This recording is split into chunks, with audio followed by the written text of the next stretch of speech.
so you're a black girl, so you must be ghetto. You're Mexican, so you must be a gardener. You're a white girl, you must be dumb. And you're a black boy, so you must be a gangster, right? Right. Okay, so my name is Crystal Oliver, and I'm doing this speech on intercultural communication because I really want you guys to invest in the class. Now, the reason why I did that was because I wanted to show you that people make prejudgments about others without even trying to get to know them first. And the intercultural communications class will get you to do that. So, all in all, there's 3 things that I want you to do. I want you to stop ethnocentrism altogether, and I'll go more into detail about that. I want you to appreciate diversity. I'll go more into detail about that as well. And then I want you to know that this class is going to put you ahead in the workforce. Is that good for everybody? Good. Yeah. So, who wants to make money in here? All right, so everybody wants to make money in here. Okay, so you're not going to make as much money as a person who knows how to interact with many different cultures. So, know that. Keep that in mind. The first thing I want you to do is know that people should invest in the intercultural communications course because it's a very big globalizing economy. So the problem that many people have is that they're really ethnocentric. And ethnocentrism is basically one thinking that their culture is superior to another culture. And that's basically what I was doing. I made stereotypes about you and I assumed that you were a certain way because I felt like I'm superior to you. And you shouldn't be that way at all. Secondly, I want to talk to you about a stereotype. I also made those. It's a predictive generalization about people or situations. And I made all types of generalizations based on your physical appearance. And people do that every day in the workforce, and frankly, it's not going to get you anywhere. And then a prejudgment is judging one person before you know anything about them. So those 3 things, ethnocentrism, stereotypes, and judgment, you want to avoid. But the only way you can avoid that naturally is by taking the intercultural communications course. Because so many people judge people without even realizing that they do that. So now that you know what ethnocentrism is, I want you to learn to appreciate diversity. So, I found an anonymous quote, and it reads, "A diverse and crucial workforce is for companies that want to attract and retain top talent." So if you want to be top of the class, if you want to make the most money in today's society, you're going to have to learn how to interact with many different cultures because the United States is constantly globalizing. You have so many different people, and you're going to have to know how to get in there and know how to interact with everybody.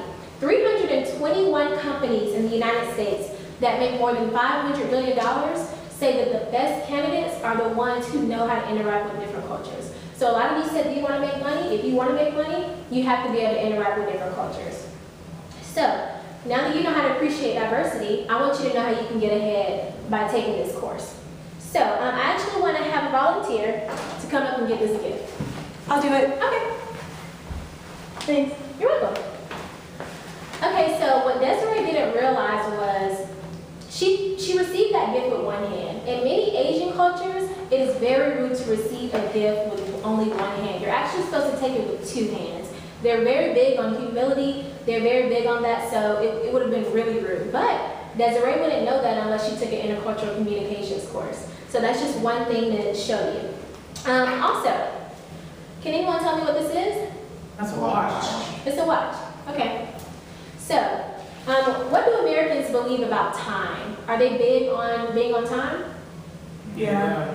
Okay, well in Latino cultures, time is just really not that big a deal. So, you can actually go to a meeting over in Spain, and if the person shows up an hour late, they won't think twice about it. Because that's just a part of their culture. They don't think that it's rooted in their culture. We Americans are very big on being on time. So let me talk about nonverbal versus verbal communication. In many Asian cultures, nonverbal communication is much more higher in priority than verbal communication. Many Americans believe you need to communicate your problems, but in Asian cultures, you can just use your eyes to communicate. So, and they believe that you actually have higher status if you know how to use nonverbal communication. So you should keep that in mind. And many cultures don't believe in using the left hand. They look at it to be dirty and filthy. Some people in the Muslim culture believe that that's really dirty, and even in the Nigerian culture, they believe that if you do anything with your left hand, it's dirty. As a matter of fact, I had a friend who grew up learning to write with her left hand, but when she went to church for the first time, they forced her to learn how to write with her right hand.